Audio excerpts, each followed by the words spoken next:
नमस्कार दोस्तों। आज नवरात्रि विशेष पर माँ दुर्गा की प्रथम स्वरूप शैलपुत्री का रहस्य।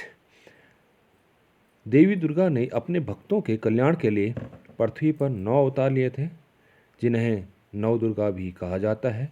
इनमें से सबसे पहला अवतार देवी शैलपुत्री का है। देवी दुर्गा के प्रथम स्वरूप शैलपुत्री का अर्थ है पृथ्वी की पुत्री या पहाड़ों की बेटी। इन 9 अवतारों में से देवी दुर्गा के इस अवतार की कहानी माता सती के आत्मदाह से जुड़ी हुई है।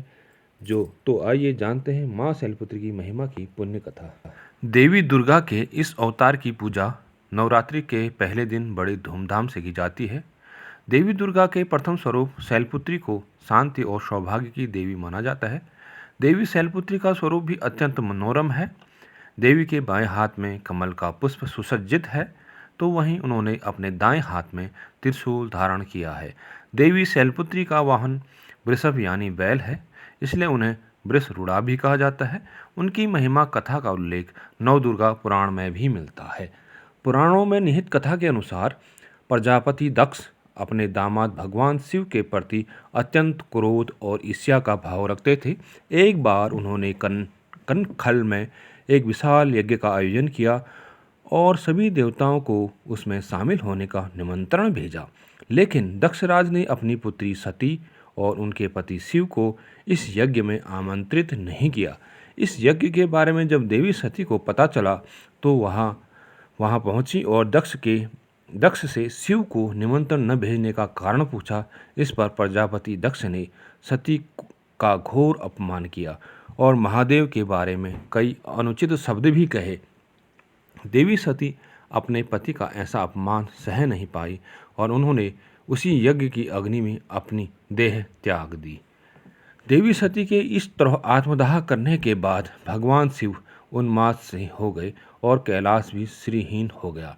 सभी देवताओं को महादेव की ऐसी हालत देखकर अत्यंत चिंता होने लगी, लेकिन दैत्यों को महादेव की दशा पर बहुत आनंद आ रहा था और उन्होंने मौके का फायदा उठाते हुए स्वर्गलोक में उपद्रव मचाना शुरू कर दिया था।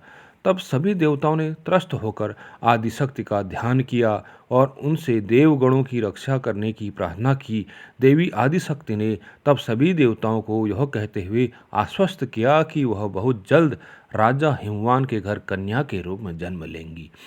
दूसरी तरफ पर्वतराज हिमालय और उनकी पत्नी मैनावती की कोई भी संतान नहीं थी, इसलिए उन पर दोनों ने भी आदिशक्ति की आराधना करते हुए उनसे संतान प्राप्ति का वर मांगा।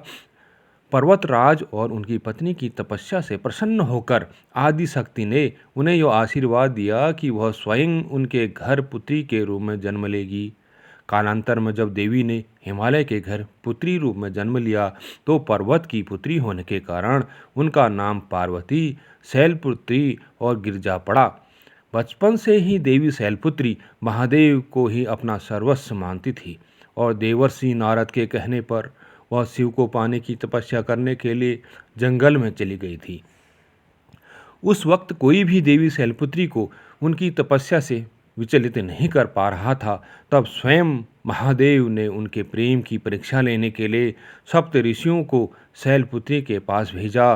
सप्त ऋषियों ने वहां जाकर महादेव के बारे में बहुत बुरा भला कहा, किंतु वो तो अघोरी हैं, जटाधारी हैं इत्यादि, लेकिन शैलपुत्री पर इन बातों का कोई प्रभाव नहीं पड़ा और वह अपनी तपस्या में लीन रहीं।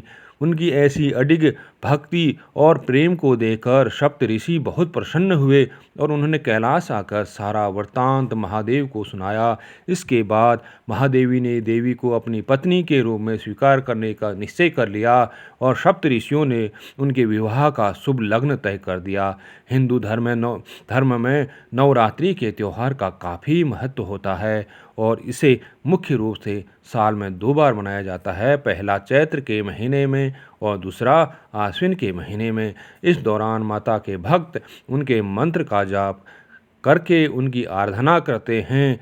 देवी शैलपुत्री की आराधना पूजा के दौरान दुर्गा स्तोत्र, सप्तशती और चालीसा इत्यादि का पाठ भी किया जाता है।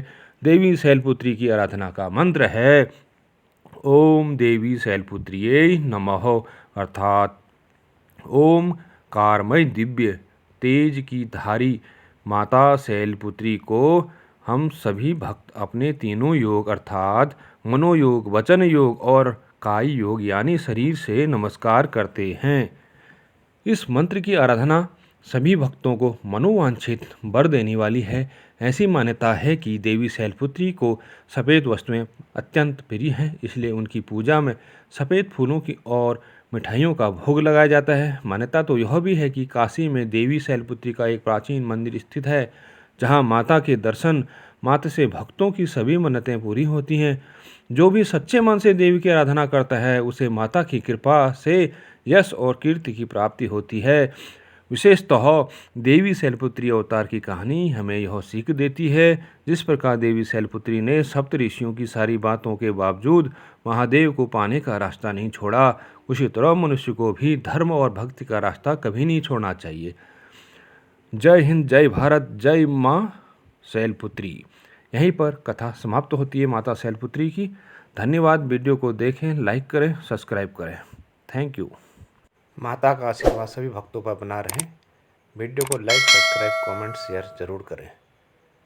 धन्यवाद।